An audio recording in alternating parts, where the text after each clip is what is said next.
কিছুদিন আগে আমার কাছে একটা ফাইল আসে। তো সেই ফাইলটা আমি যখন দেখলাম, সেই ফাইলে দেখলাম যে সেই ফাইলটা মোটামুটি বলা যায় নিট অ্যান্ড ক্লিন। সে ফাইলের সবগুলো একাডেমিক রেজাল্ট ছিল মারাত্মক ভালো।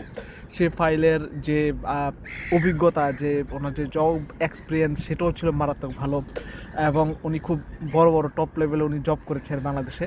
ওনার যে আপনার ল্যাঙ্গুয়েজ রিকোয়ারমেন্ট সেটা ফিল আপ করেও মানে আরও অনেক বেশি আছে। তবুও যেটা দেখলাম যে উনি যেসব ভালো ভালো ইউনিভার্সিটিতে উনি অ্যাপ্লাই করছেন, সেই ভালো ভালো ইউনিভার্সিটিগুলোর থেকে উনি অফার লেটার পাচ্ছেন না।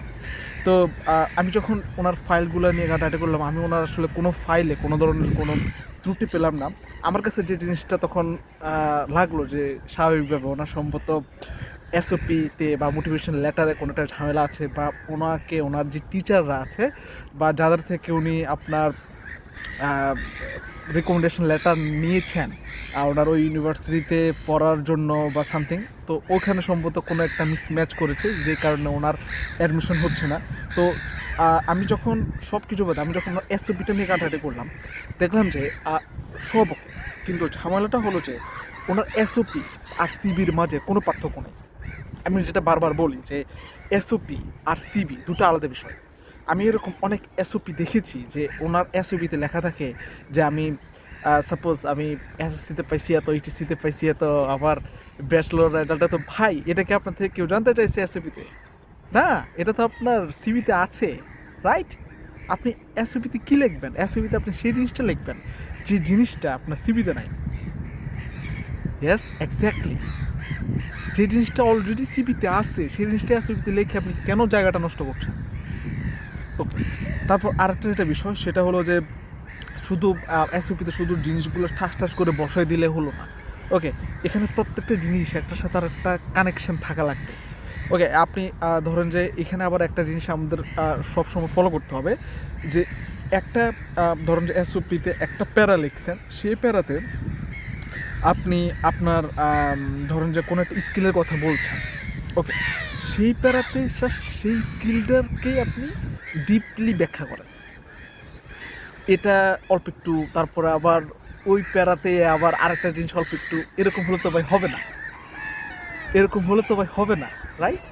ওকে, মানে প্রত্যেকটা আইডিয়া একটা প্যারাগ্রাফে রেখে সেটাকে আপনি ঠিকভাবে বুঝান।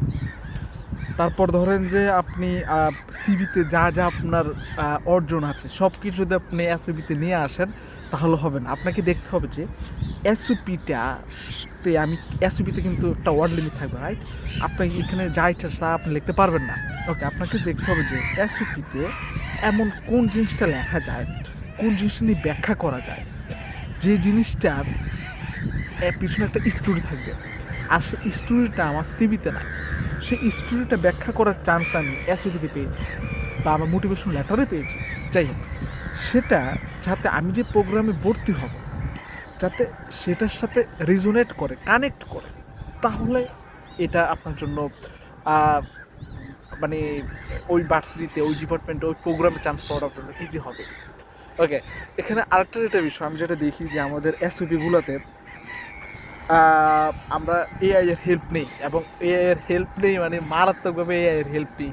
এটা প্লিজ করবেন না, কারণ এসব এসওপিগুলো আসলে আপনার নিজের দেখেন, এখানে কিন্তু খুব কম ইউনিভার্সিটি আছে, যে খুব কম না মানে মোটামুটি ভালো মানের ইউনিভার্সিটিগুলোতে আপনার ইন্টারভিউর একটা বিষয় থাকে বা সামথিং, কিন্তু এখানে বেশিরভাগ জায়গাতে আপনার ইন্টারভিউর কোনো বিষয় থাকে না। আপনি এসওপির উপর ডিপেন্ড করে আপনাকে অ্যাডমিশন দেওয়া হয়।